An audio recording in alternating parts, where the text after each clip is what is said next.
کچہری چل کے دیکھو، جھگڑے ہمارے ہیں، مقدمے ہمارے ہیں، سگا بھائی سگے بھائی کو پھنسانے میں لگا ہوا ہے، صرف اس لیے کہ مارکیٹ کی زمین مجھے مل جائے، اس لیے کہ روڈ والی مارکیٹ میرے حصے میں آ جائے۔ خدا کی قسم کھا کے کہتا ہوں، تم ہو، میں ہوں، یہ سب ہو، یا کل کائنات کے امیر ہو، یہ حقیقی مالک نہیں ہے، حقیقی مالک صرف اللہ ہے۔ کون ہے؟ اللہ۔ زور سے کون ہے؟ حقیقی مالک کون ہے؟ میں اور آپ عارضی ہیں۔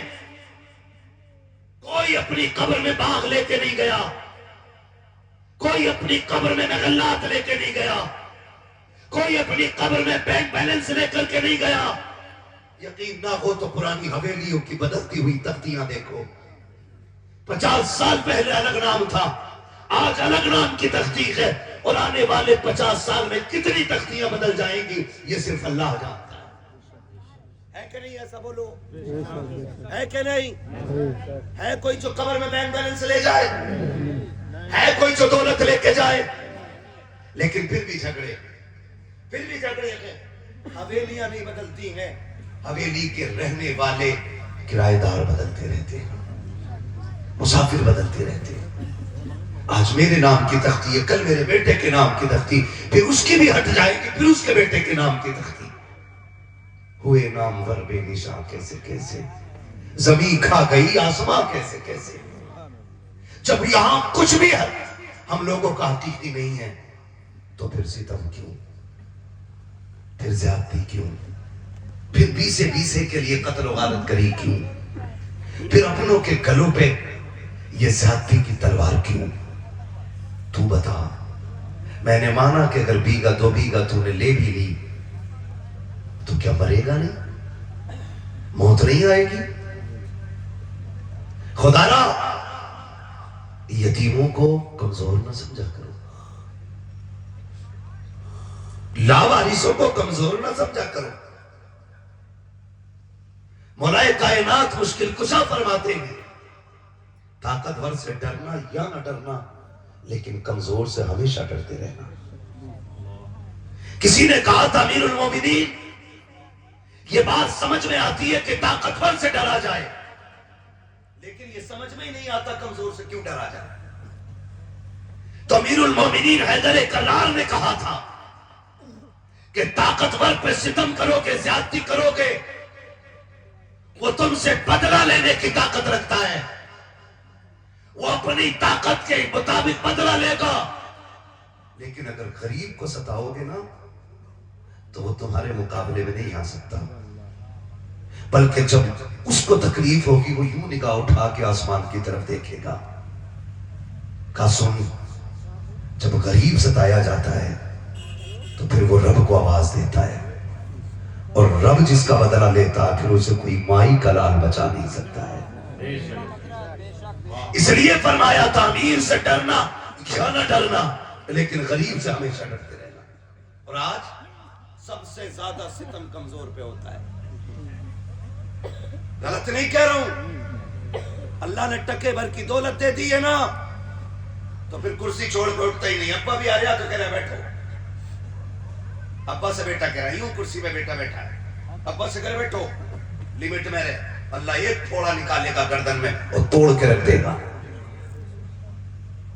یہ نظام اسلام کا ہے۔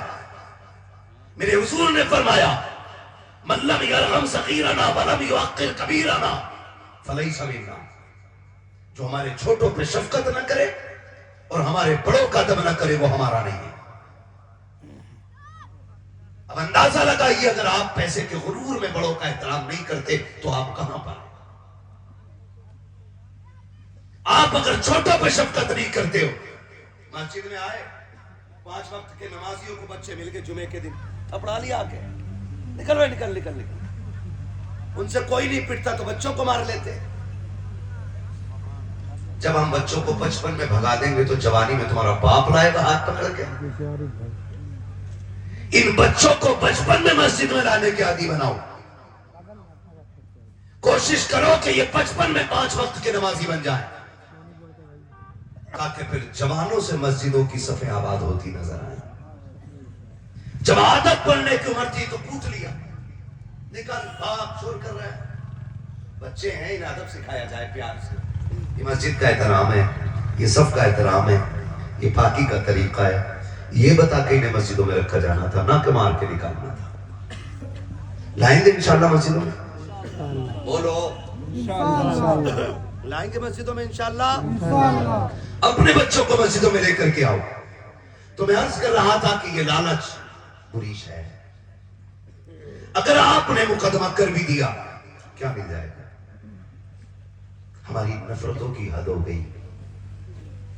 اسلام اس رویے کی اجازت دیتا ہے اور حکم دیتا ہے کہ اگر تم گوشت لاؤ اور تمہارے پڑوس میں غریب رہتا ہے تو اسلام یہ کہتا ہے کہ یا تو اتنا بنا لو کہ پڑوسی کے دروازے تک پہنچ جائے، اور اگر اتنا نہیں بنا سکتے ہو تو پھر رات کے اس وقت میں بناؤ کہ جب پڑوسی کے بچے سو چکے،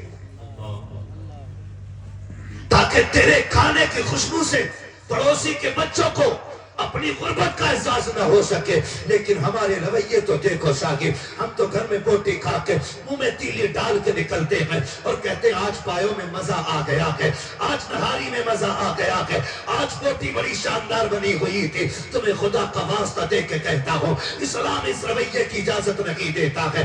اسلام تو یہ بھی اجازت نہیں دیتا کہ تو نے رات کے سناٹے میں اگر کھانا گھر کے اندر کھایا ہے تو ہڈی دروازے پہ نہ ڈال. ہو سکتا ہے تیرے پڑوس میں کوئی ایسا غریب رہتا ہو کہ جس کی طاقت گوشت خریدنے کی نہ ہو، اس لیے ہڈیوں کو غریبوں کے سامنے نہ پھینکا کرو. اب سوچ تو سکی، جو اسلام ہڈی کو غریب کے آگے ڈالنے کی اجازت نہیں دیتا، وہ اسلام کسی غریب کی گردن توڑنے کی اجازت کیسے دے گا؟ کسی غریب کو دبانے کی اجازت کیسے دے گا؟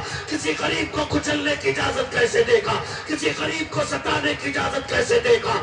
سنو، اگر جنت میں جانا چاہتے ہو اصول یہ اپنا لو جو تمہارے آگے رکھا گئے.